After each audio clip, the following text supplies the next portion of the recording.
एक नेक शख्स था जिसका नाम था इब्राहिम।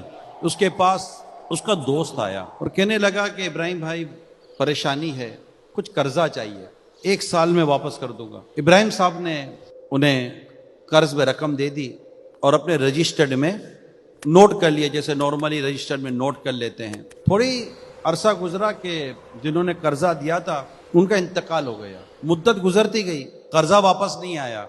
इब्राहिम साहब की जो बीवी थी उसने एक दिन अपने शौहर के कुछ रजिस्टर्ड डॉक्यूमेंट्स चेक करने शुरू किए तो उसमें ये कर्ज की रकम लिखी हुई थी। उसने राब्ता किया कि मेरे शौहर ने आपको इतनी इतनी रकम बतौर कर्ज दी थी, आप वो वापस कर दें। उसने कहा मैंने कब कर्ज लिया था, मैं तो कोई कर्ज नहीं लिया।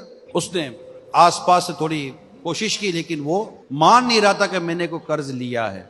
लोगों ने कहा इब्राहिम साहब ने अगर लिखा है कर्ज रजिस्टर्ड में, इसका मतलब इसने दिया था, और वो मना कर रहा कि मैंने नहीं लिया था।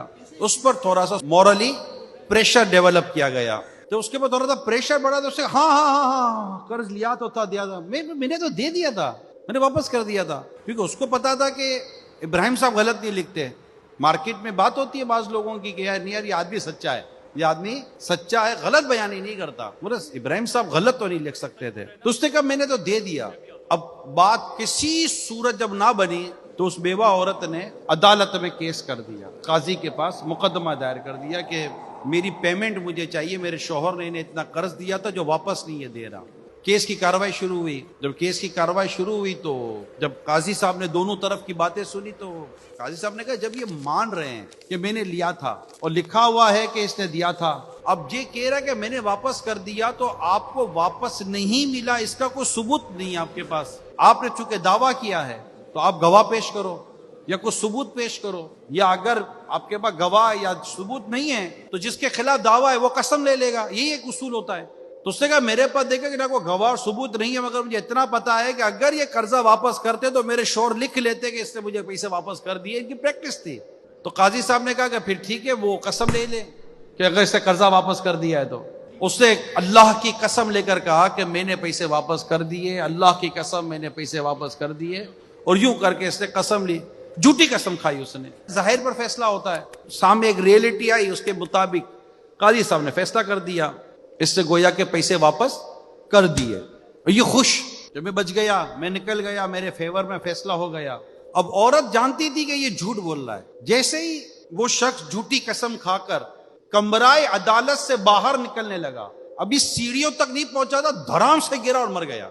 लोगों को बड़ी हैरत हुई।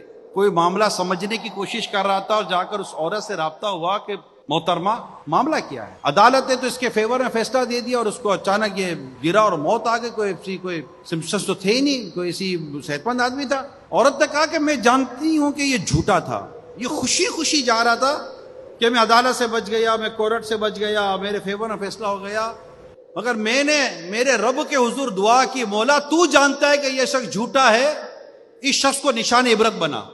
मैं मजलूम थी, इसने जुल्म किया था हम पर। और जैसे ही यह कमरा अदालत से बाहर निकला, धराम से गिरा, मरा, और मैंने रब का शुक्र अदा किया, या अल्लाह तेरा शुक्र है तूने मेरी दुआ कबूल फरमा ली। खैर कुछ अरसे के बाद इस औरत के घर पर एक और औरत आई और जाकर उसको रकम वापस की कि मैं उसी की बेवा हूं जो झूठी कसम खाकर मर गए थे, तुम्हारा शौहर सच्चा था, मेरा शौहर झूठा था, ये लो रकम और हमें दुआ में याद रखना। एक लॉजिकल बात कर रहा हूं, बुराई का अंजाम बुरा, अच्छाई का अंजाम अच्छा। जो अच्छा करेगा अच्छा पाएगा, जो बुरा करेगा बुरा पाएगा।